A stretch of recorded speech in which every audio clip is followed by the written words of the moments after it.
Sir, sino po sila, sir? I'm JM Montilla from QC. From Quezon City. Boss JM, anong auto itong dala natin, boss? Eto boss, ang dala ko ngayon is a 2006 Honda Jazz na 1.5 manual.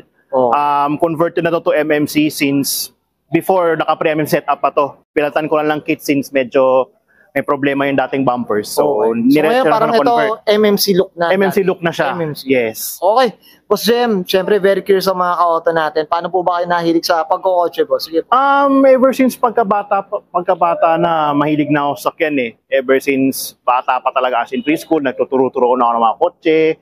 Then hanggang sa lumaki, hanggang sa pagka-college, nakuha ko yung nag-push sa akin na kumuha ng mechanical engineering course yung pagkokotse ko. Okay. Kaya ayun, nagtuloy-tuloy na hanggang sa ayun, na-involve lalo nung nasali sa mga car clubs, no? May buyo na rin talaga eh. Yes, actually then also na-share ko rin yung mga nagiging knowledge ko sa mga auto, sa ibang tao. Ayun. Lalo na yung parang course mo yata, boss, nasa ganun. Yes, nasa field naman, although hindi ko naman nasabihin na medyo mababa lang ang units ng automotive, pero na-apply pa rin naman natin sa hilig ko din, sa trabaho ko rin as a mechanical engineer din po. Tama. Yes. Marami tayong makukwento dito kay Boss Jem. Yes. Boss Jem, syempre dito sa auto culture, kailangan makita natin interior, exterior, tsaka engine bay. Okay lang, boss? Okay lang, walang problema. Okay, so tara, check na natin. Tough long battery. Tough and long life.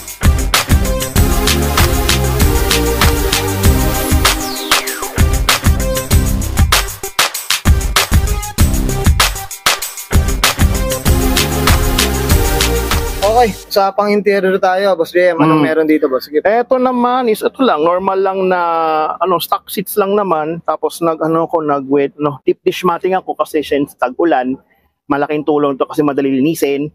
Then head unit na 2 din, tapos naka-visor ako na 2 din visor din ako kasi kapag silaw.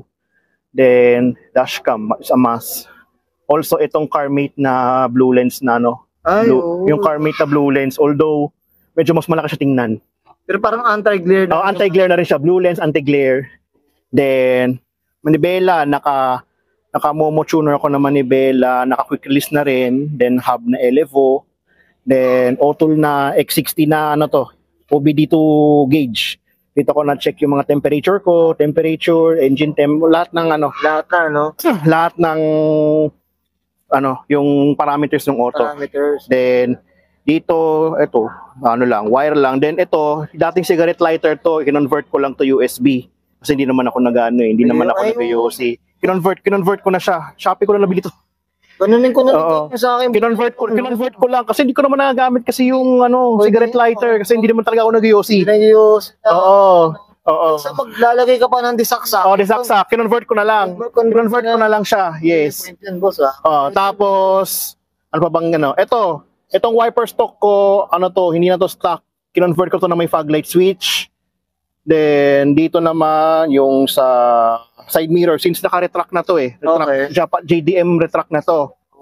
Tapos, also, yung, matawag dito? Yung dimmer function, yung sa headlight. Yung leveler, yes, naka-leveler na to. Then, saka yung sa main window switch ko. May na to. Ito na yung USDM na may auto lock unlock. Na pang kasi sa stock, yung bintana lang. Wala siya itong lock unlock sa pinto. USDM lang to lumabas. USDM lang. Kaya, nakachamba na mura. Napansin ko merong speaker dito. Actually, nabili ko yung auto, naka-speakers na siya. Pero technically parang binawasan na kasi dati yung setup nito before way back 2006 na kina-car show to, kumpleto setup nito, meron pa tong speaker sa likod. Sounds talaga. Kumpleto talaga sounds. Although nung nakuha ko, yan na lang natira, yung front speaker na lang, wala na yung sound sa likod. Nabawas na siya. Actually pa to dati, nakaupuan pa to dati. Nakaupuan, naka-sounds, kumpleto pa to. Kaya nung nabili ko, lately ko lang discover na yun yung kotse na yun. Parang na-parts out na siya actually, napagpasa-pasahan na to Actually, pang na ako nito, siguro pang 5th, 6th owner na ako nitong sasakyan na to. Yes, nailan na pasa-pasa. Pero luckily, nakausap ko yung second owner, which is yung nag-build nitong auto. Yun, nalaman ko yung kulay. Yung setup niya before. Yun. Yeah, at least. At Oh. least may plano na ako para siya babalik. Oh, okay. JM, okay na tayo dito sa interior. Yes, okay na. Tsaka ito pala, yung, Ito yung ano. yung center console na JDM pala na may armrest yan, dagdag rin yan Yeah. sa mga pinagpapalit ko. Tsaka Oh. pedals na rin. Yun lang. Okay, Boss JM, okay na tayo sa interior. Okay. Check natin labas, boss. Okay. Okay. Okay, isa pang exterior tayo, Boss JM. Anong meron dito, boss? Sa exterior naman, nagpalit ako ng MMC kit. So, nag-start tayo sa front bumper. Yung front bumper ko na Coco na yan, may abang na siya for fog lights.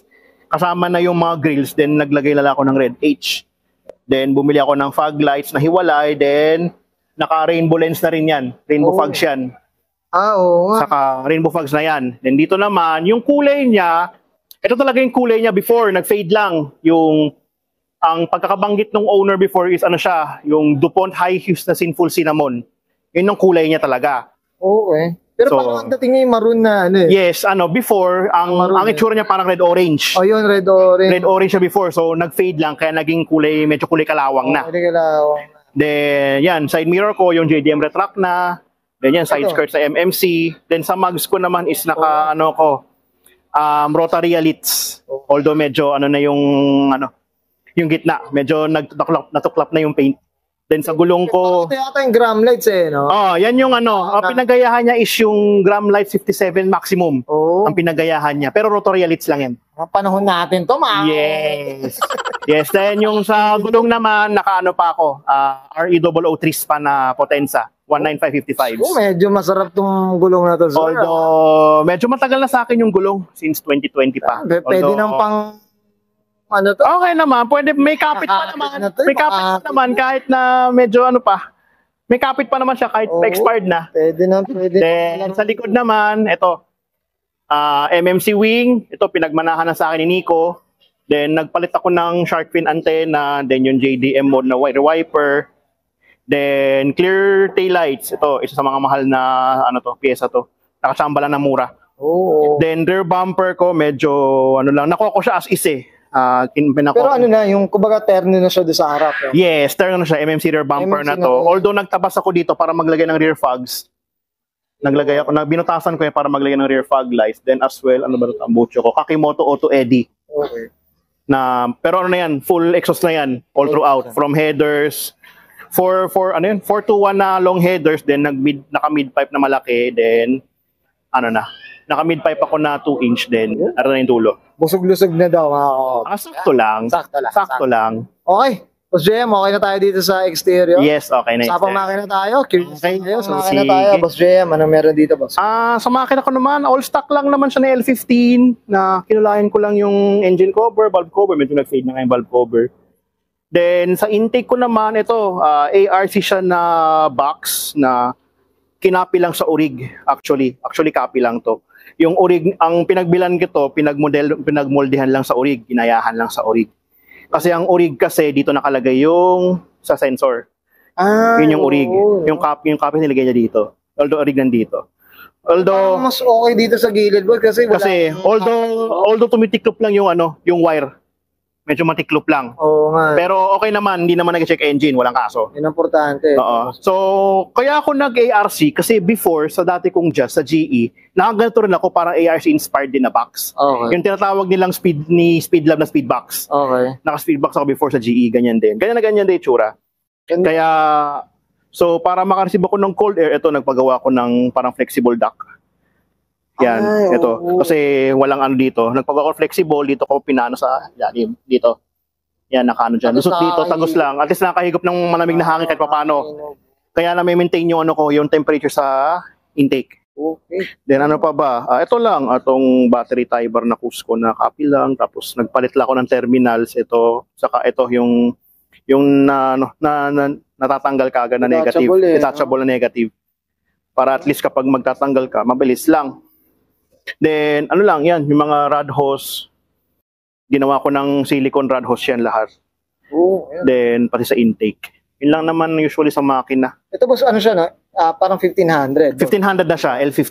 Ito, Yes. VTEC na nga rin. VTEC na rin talaga. Actually, ito yung VTEC. Ito yung VTEC solenoid. Yan. Para malaman talaga ang VTEC. Oo, yan. Yan.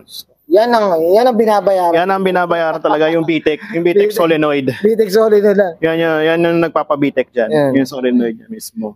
Okay, Boss JM, okay na tayo dito sa Okay na po, boss. Okay na yan. Okay guys, nakita natin interior, exterior, tsaka engine bay. Siyempre, usapang ano tayo?